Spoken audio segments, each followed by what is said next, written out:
This is the Psychedelic Medicine Podcast.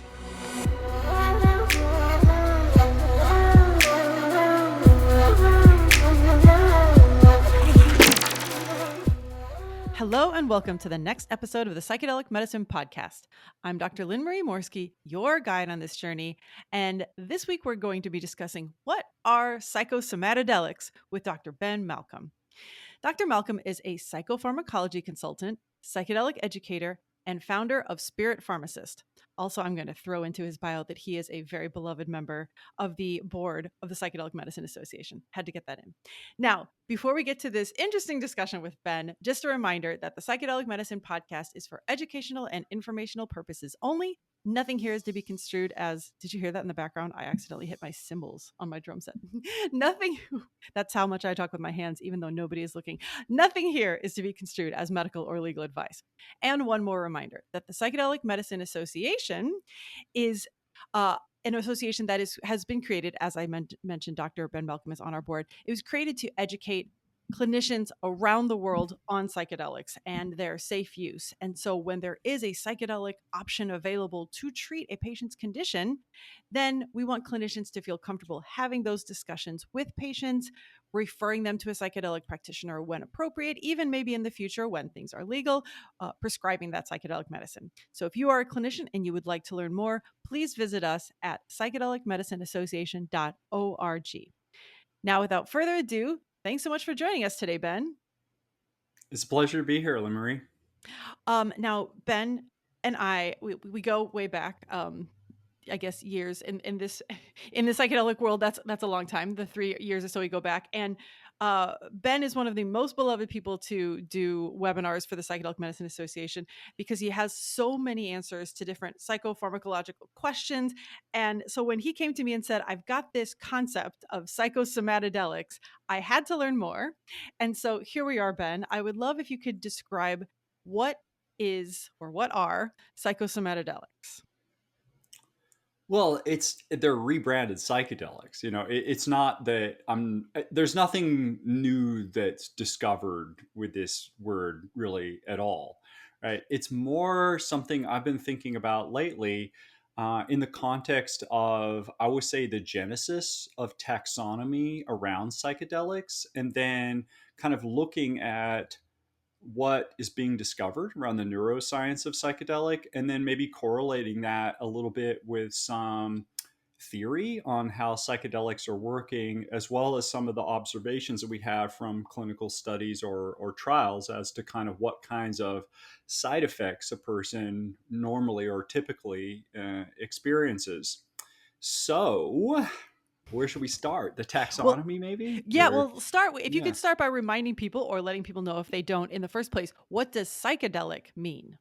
Yeah, so exactly. Like psychedelic was a term that came along in the 50s, and it was coined by a man named Humphrey Osmond, and it's composed of psyche, meaning mind or maybe soul, and delic, meaning to manifest. So I think at this point most persons are talking, or you see psychedelic defined as mind manifesting more than soul manifesting per se. But I'm kind of thinking psychosomatodelics could be reasonable. I mean, delic is the same, like to manifest, right?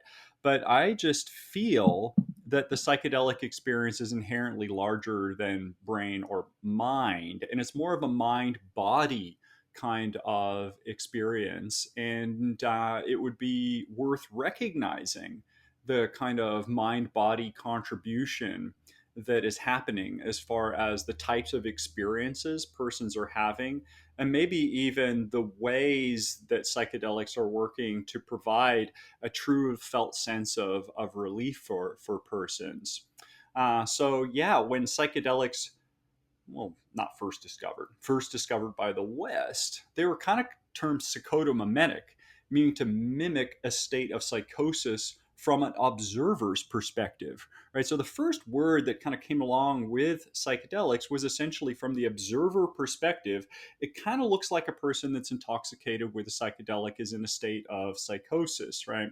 We fairly rapidly evolved from that to like hallucinogen, meaning to generate a state of hallucination. So this is now a subjective kind of viewpoint or perspective, but hallucinations are very much a symptom of psychosis. So we're still sort of in that they're a drug that produces some kind of psychotic symptom zone, I guess. And then you kind of had things like came along, which truly differentiated the experience that you have under the influence of psychedelics from a psychotic kind of experience or a psychotic kind of episode. And there may be features that kind of overlap, but there's also features that are vastly different than psychosis, or particularly from psychotic disorders like schizophrenia, for example. Like LSD, okay, maybe you do have some sort of visual hallucination or maybe even like auditory type of hallucination, but there's typically a fairly strong felt positive mood or euphoria that comes with it, whereas it's completely lacking in the kinds of negative symptoms that you see in schizophrenia that are more or less the opposite of a euphoric or positive kind of mood state. So yeah, mind manifesting, okay, seemed like it fit the bill at the time. Like it really, like, okay, this is a good term. Like this is better than the past. Like this is not about psychosis so much anymore. There's a maybe acknowledgement that there's a very strong psychoactive aspect to it, but it's not necessarily a one for one with psychosis. And then I think you got some terms after that aim to truly describe on an almost like more individual or like nuanced basis what different types of drugs that you might categorize as psychedelics are doing, right? So we have things like dissociatives for ketamine, for example, whereas it seems like it dissociates the person's consciousness from their bodily sort of awareness, and it kind of bubbles up the consciousness, and it can go on a dissociative type of experience or trip. There's drugs like MDMA that are known as enactogens or empathogens. So enactogen meaning to like touch within, or empathogen meaning to generate a state of empathy, right? So you can think of them kind of as self-knowledge types of drugs. Like I think of MDMA as an emotional psychedelic, but not a hallucinogen. Like it doesn't usually cause, at the sort of normal moderate doses they use in trials at least, frank hallucinations. Very expansive to a person's emotional range and like sense of awareness like overall, but not really too perceptually distorting. Sometimes people will kind of colloquially call MDMA a heart opener, and I'm sort of thinking it's probably more of a fear reducer than a heart opener. Like it's probably more, it disarms a person's psyche, it lowers fear and avoidance related mechanisms. And when a person's afraid, the fetal position is about as afraid as you can possibly get, right? You're literally so closed that you're in a ball, right? And so it's Yeah. like, okay, an open heart, like what do you need for an open heart? Like truly, like you need to be in a state that is not racked with fear, because there's no way it's safe to open your heart if you have that much fear around. So more than a heart opener, I think of MDMA as like a fear reducer, or maybe like an ego disarming type of drug, but not really a hallucinogen at all. And then you have things like psilocybin, which is being studied now for the mystical experience, which is an experience that's kind of like a non-dual experience, an experience of connectedness with all things. It's inherently a spirit, an experience that persons recognize as having a spiritual kind of quality to it. And not to discount that other drugs and other experiences couldn't be felt as spiritual, but the reliability of it feeling spiritual is, I think, what really differentiates it from other types of things or experiences that persons may have out there. And those types of substances are now called like entheogens, meaning to cultivate God, to cultivate the divine from within. So you sort of have seen this kind of genesis in taxonomy around psychedelics that's happened, where I think we are actually getting closer to kind of, well, what is that drug actually doing? Um, One new word that's come up, no, maybe in the last 7, 8 years, something like that, is psychoplastogen or neuroplastogen, because now it's known that psychedelics can induce structural plasticity to key areas of the brain that are linked with mood conditions, like parts of the prefrontal cortex. You can get neurogenesis, or the generation of new neurons, or dendritogenesis, or synaptogenesis, so the generation of new connections between existing neurons in these kinds of certain areas of the brain. So I like that term psychoplastogen or neuroplastogen because it's the first word that we've ever had with psychedelics that aims to describe what they're doing from a neurobiologic perspective. Like, now we're not in the zone of, well, what does it look like to you is going on? Or Yeah. what do you feel like is happening with you? We're in the realm of, hey, this is what it's doing to neurons inside of your brain, which is inherently a little bit different. Now, I've sort of thought, well, first of all, I don't think that there's anything grossly wrong with psychedelic or mind manifesting as far as a term. Soul manifesting, okay, maybe you've got to have some metaphysical beliefs in the soul that are kind of compatible with that one. But I don't really have any major problems or beef with it. But I do think psychosomatodelic could be kind of closer to what we're knowing about the substances at this point. So, for example, it seems like the psychedelic experience is an ego dissolutive kind of experience. And that ego dissolution is associated with diminished activity of the default mode network. So, the default mode network is a set of functionally interconnected brain regions that do involve those areas of the prefrontal cortex that I just mentioned, where you do get neuroplasticity from psychedelics. But those areas of the cortex are functionally connected with more ancient areas of the brain, more emotional areas of the brain, like the amygdala. And the amygdala and hippocampus is kind of like fear coupled with memory. And it seems that the psychedelic acutely diminishes the effect of the default mode network and actually sort of dissolves a sense of self. So, I don't know, is a drug that dissolves a sense of self mind manifesting? You can maybe sort of like question whether that truly is the effect that the drug is happening. Like, is it really manifesting my mind if it's reducing my sense of self? Right? Maybe it kind of is a brain manifesting or mind manifesting, like it, because if he's talking about mind, like consciousness, and you're not really talking about the brain at all, like you're not in a Right. materialist perspective, right? You've kind of like evolved to a more consciousness creating physical matter type of reality, like a lot of I don't know, honestly, I think the bleeding edge of physics sort of supports that perspective at this point in time. Maybe not even the bleeding edge. I think the double slit experiment was some period of time ago now, right? But it just takes a while for these kinds of ideas to be uptaken by society. Um, so from that angle, like psychedelics manifest a sense of consciousness. Yeah, mind manifesting works great still, right? But I think from the angle of, I would say a lot of psychedelic therapy these days is very grounded in trauma theory. It's very grounded in the idea that there's something about the psychedelic that actually regresses a person's consciousness. With MDMA particularly, it seems there's research suggesting it can open up neurodevelopmental critical periods or times in life where the brain was younger and evolving and much more plastic, able to learn and adapt to its environment in different sorts of ways.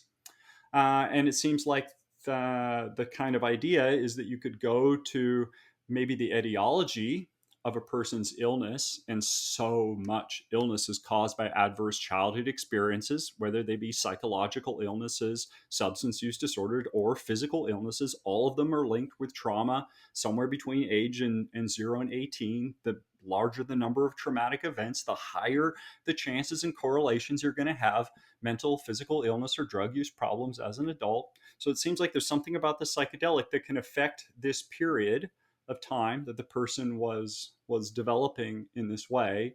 And we think that that helps them. Like that there's some sort of trauma releasing or trauma resolving mechanism of psychedelics that they're able to be helpful in that kind of way.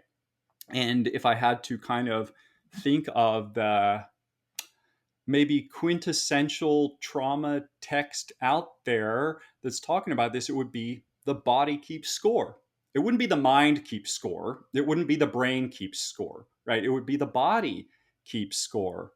So I'm kind of wondering if this idea, you have like psychologists like Carl Jung that develop these ideas of the ego, the conscious, the subconscious, the unconscious, the collective unconscious, these types of things. I'm sort of wondering if you dissolve a person's ego or their kind of conscious, what you're left with underneath, it's kind of a sense of everything else, maybe. But maybe you're left with more input from the body. And it kind of seems this way. It seems that there's something about psychedelics that shut off the default mode network, which is this prefrontal cortex, I didn't say this, we think is the most recently evolved area of the brain. Right? We think it's the area of the brain that, it's larger than other primates, right? So that's why we think it's more recently evolved. But we think it's the place that has to do with executive function, abstract reasoning, planning, a sense of self, a sense of who I am, a sense of identity, right? So there's these, association cortices that signals go through. And it starts with like a unimodal or a sensory kind of cortex. And it gets fed through these higher level cortices until you get to like what they call like transmodal cortices. So the default mode network is a transmodal type of cortice. It's also like in this area you have like salience networks. So basically like meaning making areas of the brain. So usually signals come in sort of audio, visual, that kind of thing. The sensory inputs are integrated in these higher level kinds of cortices. So it seems like psychedelics kind of shut down things at the top. They kind of shut down the transmodal cortices, which limits the amount of what they call top-down control, right? And it liberates what they call bottom-up content, like content from a subconscious. And okay, why do we wear a blindfold for psychedelic therapy? Well, you're actually trying to limit the sensory input from certain unimodal sensory cortices like vision, and you're trying to amplify sensory content maybe from the body, maybe from the viscera, maybe from inside, right? It's to heighten the internal landscape is why you're actually shutting out these kinds of external sensory inputs. Well, it shuts down the brain, at least your sense of self, right? Liberates this bottom-up content. We don't really want to focus on the bottom-up content that's coming through vision in the experience, right? That's more like the first time you eat acid, you're kind of like, whoa, look at the visuals, man. Like that tie-dye is so groovy, the way the mandalas are rotating and breathing and things like that. But it's almost when you're approaching psychedelics therapeutically, usually you're focusing more on your feelings, your internal landscape. That what's happening inside of you is what you're, intending to really sort of focus on during the experience. So what happens to people when they focus on these types of things? Maybe in a clinical trial or something like that, right? Like a controlled environment where we're doing our best to measure what's going on. You see a lot of somatic side effects of psychedelics. You see things like nausea. I don't know if anxiety is so somatic, but could be. Physical discomfort is up there. Actually, is like one of the most common things, and I think depending on who it is, you have physical discomfort going on, you've had a surgery on a shoulder or something, it probably makes it more likely that you experience physical discomfort if you have physical ailments like that at baseline. Similarly, I'm talking with a lot of people that like, I don't want to experience anxiety in my psychedelic experience because it's just so awful. I wake up with this anxious, nauseous pit in my stomach every day. You're like, You look at definitions of depression even. It's kind of like, okay, fatigue, there it is. There's a somatic symptom. like generalized anxiety, oh, the tension in the shoulders and the muscles, right? So it's like, okay, even in psychiatry, even in like the psychiatric Bible, there's a real recognition that these psychiatric disorders have somatic symptoms. Like they're one of the symptoms as far as like the clusters go. I'm looking at psychedelics and it's kind of like, yeah, nausea, anxiety, physical discomfort, or pain. On the one hand, this is probably just par for the course as far as serotonergic drugs go. If I was, hey, Lynn Marie, let's start you on some Prozac or fluoxetine today. It's an SSRI, selective serotonin reuptake inhibitor. You're going to be taking this daily for some period of time, and maybe 2 to 4 weeks later, you're going to start to feel some relief in depression or anxiety. But in the meantime, you could get some transient side effects like nausea, anxiety, stomach upset, headache. Wow, it's like these side effect profiles from initially starting an SSRI and the first hour or two of a psychedelic experience, they're pretty close. Like they kind of match in some ways, sans the non-ordinary hallucinogenic psychedelic state anyway, right? Yep. Just the physical kind of discomforts that persons report. It could be sort of similar.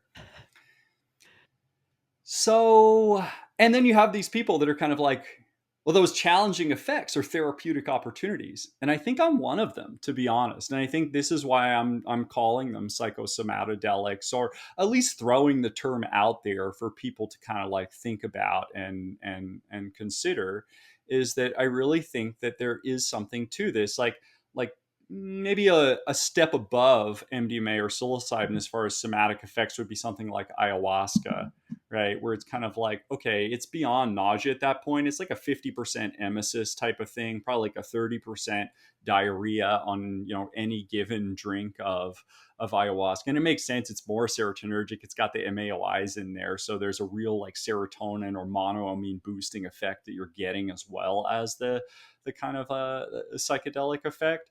And it seems that a lot of traditional cultures around ayahuasca, or even other psychedelics like peyote, for example, they see them as energetic purgatives, right? They see these kinds of, if I got nauseous and I threw up an ayahuasca and I asked, an indigenous person or a traditional ayahuasquero or a shaman about what was happening, I say, oh, that's the sickness coming out. You're purging the sickness. And I don't know, frankly, I'm going to admit that I've drank ayahuasca a few times and I have thrown up a few times. And every time I have, there's been this real sense of psychosomatic catharsis that happens at the same time.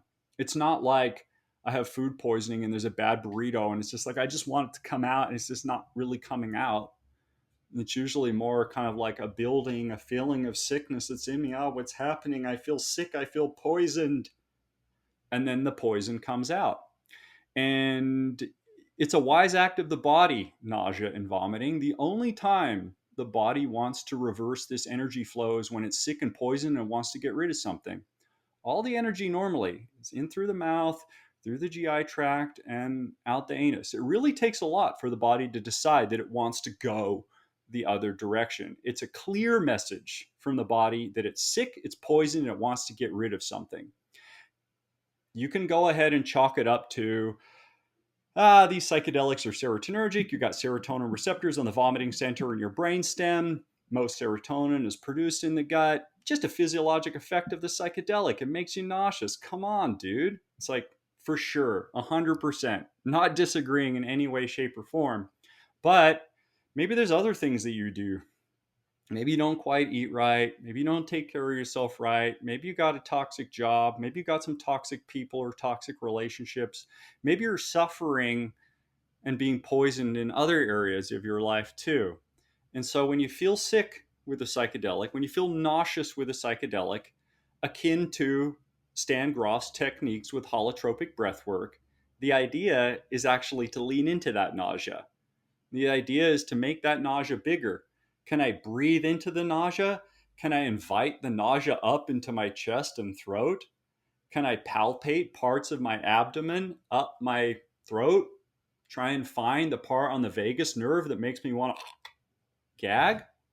All right, cool, I got it. Let me get the bucket and milk that sickness out. milk that poison out. Gag until there's nothing left to gag. You're probably going to have a lot of energetic emesis. Like probably little is going to come out, but it's going to feel like you have this big sense of relief. And I think you could make very similar stories and analogies with anxiety. Anxiety turning to panic, turning to freaking out, turning to ecstatic liberation. If you jump out of a plane, the first 10 seconds are probably going to be terrifying, but the moment that you let go of the reins and realize you're in free fall is probably going to be a very liberating and ecstatic kind of moment. So I don't think of psychedelics like an adrenaline rush or a thrill. It's not necessarily quite like jumping out of a plane, but there's some truth to the analogy. Like there's a very fine line between terror and ecstasy. Like if you're really panicking, it's like you're almost on the doorstep of divinity. It's like the basketball is going around the rim and around the rim and around the rim, and just one deep breath, and you'll probably die and arrive in heaven at that point, right? But if you keep saying, I hate this sickness, why will this anxiety leave me? And you kind of white knuckle through it, then the chances of feeling that in the next day, I think, go up. Okay, I meet a lot of persons that encounter some kind of difficulty, and there is not this somatic kind of release in the experience, and it seems like they're struggling afterwards, or it's kind of persisting in some kinds of ways. So I think it's a little too far, right? If I was nauseous in a psychedelic experience, to be like, you must have been poisoning yourself and you missed a therapeutic opportunity there, right? Because if they are just nauseous because psilocybin binds to some receptors on the vomiting center in my brainstem, I kind of gaslighted him with that, to be honest. Like, you Right. know, right? But if I'm also like, hey, I was really nauseous in that experience, and I'm just kind of like, oh yeah, like that's just how serotonergic drugs work. They just bind to brainstem. Why don't you take a Zofran next time? You won't be nauseous. We can just kind of get rid of that, and you can focus on what you really need to focus on in your experience. It's like, I don't know, particularly if you're one of these people that wakes up with an anxious, nauseous pit in their stomach, right? Or encounters toxic persons and relationships that makes their stomach go, ugh. Or one of these children that were emotionally sensitive and had stomach pain growing up.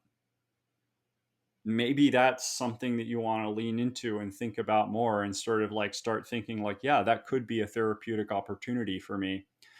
And so, I don't know, are these therapeutic opportunities? Are they side effects? It's like they're both, because that's what they are. I mean, if I'm running a clinical trial, I have to adjudicate any kind of off target activity. I mean, if we're looking for an antidepressant benefit, it's kind of like beyond like how psychedelic was it, and, how much less depressed do you feel? I mean, if they're reporting things like nausea and anxiety and paranoia, and yeah, that needs to go in the side effect column. But we don't need to stop there and conclude that that just means that it's a bad thing, that it should be avoided, right? Like if I don't know, had a person with neuropathic pain and migraines and difficulty sleeping, low dose amitriptyline.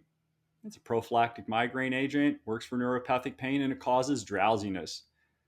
Okay, I started taking it in the morning. It's awful. I'm drowsy all day. Okay, leverage the side effect by taking it at night.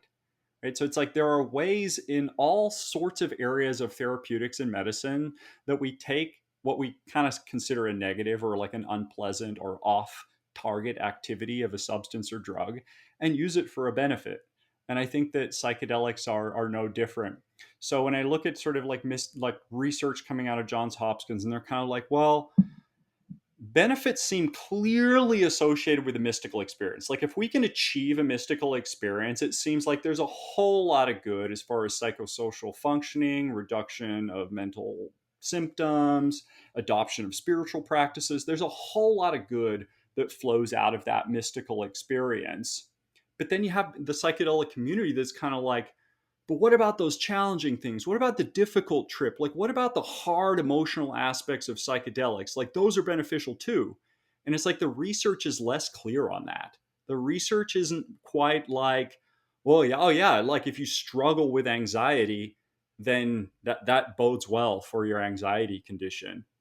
And I believe that because some people are going to struggle with anxiety and it may not be realized as this energetic catharsis or therapeutic opportunity, and some persons can for whatever reasons. And again, if you're one of those persons that are listening to this and you've had an experience with psychedelics and you're thinking about your experience, like please don't be listening to this and conclude I did it wrong, because that's not what I'm saying at all, right? Like that's not what I'm saying at all. In fact, a lot of the things that I'm talking about are 100 times easier to say than to do, right? It's hard when terror comes, when paranoia comes, to be like, paranoia, old friend, let me just wig out, right? But that is kind of what I'm saying in some ways, right? Or to lean into the effect, right?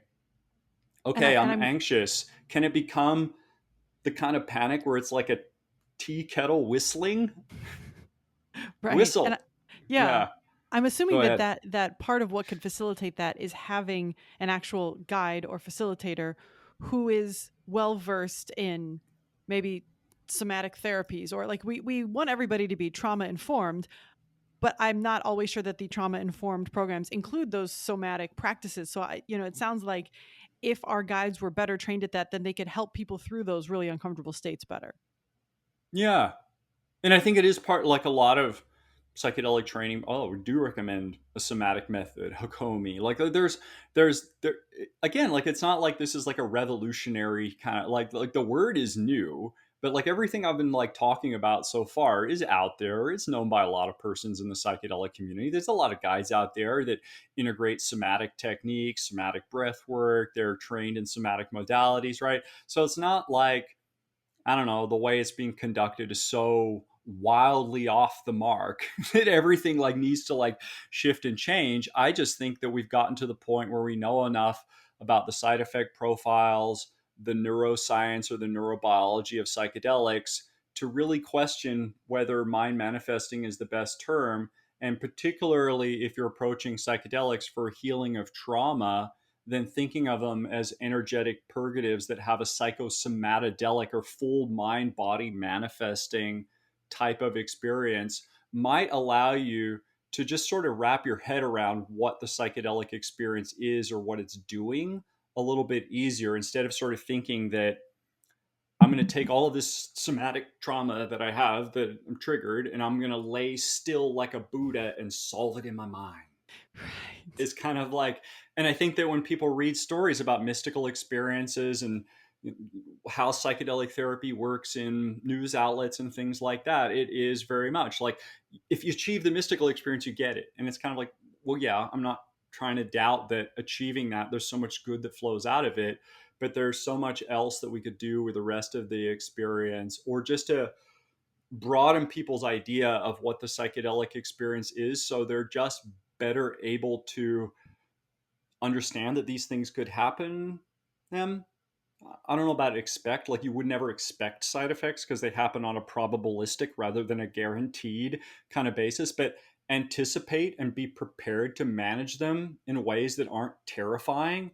Like if serotonergic psychedelics make you kind of hyper reflexic and shaky a little bit and your nervous system has something that it wants to shake out, no one ever told you that you can start shaking sort of uncontrollably while you're conscious. I mean, it's not uncontrollable. Usually there is enough volition where they can override it and stop. It just doesn't feel good. It feels very awkward. It feels like you're, you know, it feels like you popped a bottle of champagne and it's spraying everywhere and you're trying to put the cork back on it or Right. something like that. It's just like, it's just sort of like, that's not the flow of what we should be doing right now energetically. Right. So, but you can imagine, right? It's like, I'm in an ayahuasca ceremony and I thought that I was going to meet God and have this spiritual experience and be healed from it. And now I'm terrified and shaking. It's kind of like, right, if we would have counseled people ahead of time that these intense somatic effects come up, there are ways with dealing with these things. They aren't necessarily always a negative. Then I think that persons can just be so much better prepared to manage those parts of them and potentially leverage them for that therapeutic opportunity. I like that. I appreciate that. I love where we've gone in this discussion, where let's just be honest, where Ben has gone in this discussion. This is This great. monologue. Man, whenever you make my job this easy, I'm not going to complain at all. No, I mean, I love that. First off, thank you for taking us through the taxonomy, the different, because as you were writing, and I love when this happens. As you were talking, I'm writing, ask what impactogen means. And like, you just cover the whole thing. So thank you. I love that you covered it, because so many of these terms have popped up, and like you said, some are really only specific for one of these medicines versus another. But I think you're right that the vast majority of what we are considering psychedelic medicine all do have this somatic component. And I think it's really worthwhile that you bring up to people that this may both be a side effect and something that can be a benefit, because I think you're right. We see things as black or white. Is this something that was supposed to happen or not supposed to happen? And yes to all, right? Like it can have a benefit even if it is uncomfortable, and maybe it's not resisting that discomfort that will help us finally get to the beneficial stage. So I think even just kind of putting that in people's heads is really setting people up for success when they go into these journeys. So I appreciate that part of it. I wanted to ask, you're the psychopharmacologist. Is there, besides, you talked about how we're shutting the mind down, which can let the body come up, and like you said, the body keeps the score, and we know the issues in the tissues, all of the books that talk about how trauma is stored in the body. Do you think, aside from shutting down the brain, is there another maybe psychopharmacologic reason that the things start to come out of the body? Or do you think it's just because finally, like you said, we're taking out these top down stimuli, we're quieting the brain a bit?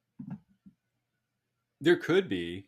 I mean, I think yes is the answer, right? And that's another maybe reason to start saying psychosomatodelics more, is that I would really appreciate a deeper level of research into the effects of psychedelics in the periphery. We know that there are serotonin receptors that psychedelics bind to in a number of different tissue types, not just neuronal tissues. The serotonin 2A receptor of the 14 subtypes of serotonin receptor seem to be both the most important one for psychedelic mechanisms and the most common one found throughout the body just generally. I think the gut brain axis and effects of psychedelics on the autonomic nervous system, right? It seems like there's almost like a pump up the fight or flight nervous system until you get this catharsis. And then there's this big parasympathetic kind of surge or something where a person just really relaxes afterwards, right? So the effects on the autonomic nervous system of serotonergic psychedelics. I mean, personally, I don't, if there's someone listening that knows this well, I'd love to have a conversation with them, because when I learned the autonomic nervous system in, I don't know, undergraduate and pharmacy school, we talked about acetylcholine, norepinephrine were the two neurotransmitters that are the sympathetic and parasympathetic neurotransmitters. There was no larger discussion about how serotonergic gut brain axes affect the autonomic nervous system, which seems to be part of all of this. So I don't have a lot of answers, I think there, but I think that there's got to be an effect, right? Like, is it, like, for example, I talked about this bottom up sensory input. So do serotonergic psychedelics, for example, amplify like vagal nerve tone? Maybe someone does know the answer to that, honestly, because like vagal nerve stimulators now are treatments for refractory depression, Parkinson's, things like that, right? So there probably really is a connection between the sort of visceral stuff that happens with psychedelics, the gut brain axis, the vagus nerve, and what's happening centrally with them. I don't have the answers there, but I think that there is something there. Yeah. Awesome. Well, hopefully we have planted some seeds of future research in listeners' minds out there. Because I agree with you. I think, well, obviously we started with the brain, but it will be very interesting to see what we find when we start examining the effects in other areas. Ben, I could talk to you about all these things all day long, but I think people should definitely go visit your website, because you have the most incredible set of programs there. Can you tell people where to find your work? Yeah. So I have a website, spiritpharmacist.com. And basically the offerings are, I have different courses in psychedelic pharmacology. I also have some like shorter webinar workshops I've been doing on interactions between different psychiatric meds and psychedelics throughout this year. One on like screening. have a course on antidepressant tapering. If you don't want to pay for stuff, I've also got a pretty sweet like blog page that has some like different video blogs and some like free guides and things you can download. And a lot of persons use the guides and, never get around to talking with me, but I get emails all the time. And it's like, I tapered off my antidepressant. Thanks for that guide, right? Like things like that. So that's the education piece. I do consulting. So you have some kind of individual situation or maybe just a laundry list of questions that you've always wanted to ask me, right? That you can do that as far as like booking a one-off time or an hour to chat. And then the third thing I do is really just a hybridization of the first two things. So I have a subscription-based member resource and support program. So yeah, you can buy any course I have. It's yours forever. It's a one-time deal. Or if you're on the subscription, then you get my Netflix library of courses and webinar workshops, right? So it depends whether you want to like buy the DVD and just have one that's yours forever, or whether you just kind of want to rent the whole thing and sort of like maybe like binge through a bunch of materials over a couple of months. But with the member resource and support program, I also offer support services. So there's a drug information service or an email-based Q&A service. There is a medically compliant or HIPAA form that persons can submit questions through, or intake forms if they have forms with medically sensitive type of data or information. It's not a real-time Q&A service. It's not like I'm on call 24/7 to answer your psychedelic questions, but within 5 business days, I do respond to persons. And if you're in the member program, you also get discounted rates on consulting. So maybe you're a provider or an organization that's working with psychedelics, and you get intake forms that have different medications that you want another set of eyes on. We do that through the Q&A. Okay, it seems like this set of medications, maybe it kind of boils down to like how well the meds are working and what their kind of goals with them are in the context of using psychedelics. And that's really a conversation. That's not really something that we solve through asynchronous texting. So we have a conversation with them. And at that point, the member holder can extend discounted consulting rates to their clients or applicants or patients. So basically, psychopharm consulting, psychedelic education, and then the member resource and support program is my kind of collaborative vehicle for longitudinal relationships. All at spiritpharmacist.com. Yeah, spiritpharmacist.com is your source for so much wisdom in psychedelics, interactions with other medications, all of the above. Ben, I want to thank you not only for your wisdom today and all the episodes of the podcast, but for being such a sage guide to the Psychedelic Medicine Association for so many years. Truly appreciate everything you've done for us and the industry as a whole. Namaste, Lynn Marie. I mean, you're the president and leader of the Psychedelic Medicine Association. I mean, you're the one that whipped this organization and movement together, and just thank you back 1,000-fold for just ever inviting me to advise or be on the podcast or speak for the group. I appreciate that so much. Well, everybody, I hope you now know what a psychosomatodelic is. Just feel free to drop it in conversation, sound really smart, and then you send people over to this episode to hear all about it after they ask, what is that? What is that? Ben, thank you again for being here. And for everybody else out there, until next time. Thanks so much for listening to the Psychedelic Medicine Podcast. If you enjoyed what you heard, please leave a rating or review, as it helps others find the show. And if you'd like to learn more, you can find the show notes at plantmedicine.org/podcast, and there's information for clinicians at psychedelicmedicineassociation.org. Our incredible music was by the one and only Porangi. We'll see you next time.